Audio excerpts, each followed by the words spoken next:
Belki bir gün olmasam, mənə tanıtarsan.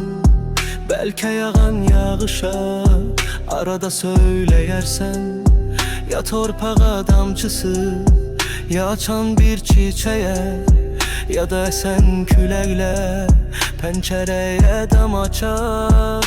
Axacaq damla damla, süzülen gözyaşı tek. Yorgun olan ürəkdə açılarda su saçaq.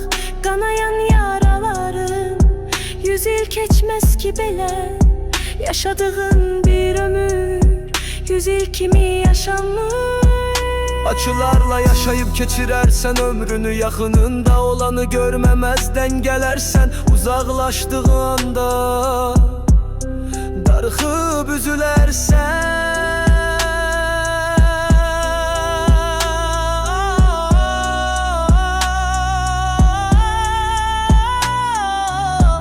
Uzaqlarda axtardıq, uğrunda öləcəyin.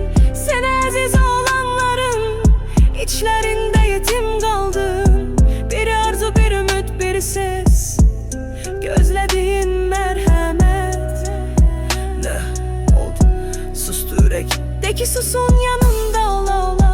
Darıxdığın birinə o bilməsin darıxdın. İndi dərin nəfəs al, nə olduğunu bilmədən.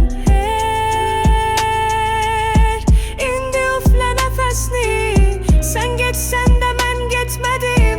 Bir ümidim var mənim, hiss edəcəm, görəcəm. Belki yenə güləcəm, sevinən uşaq kimi.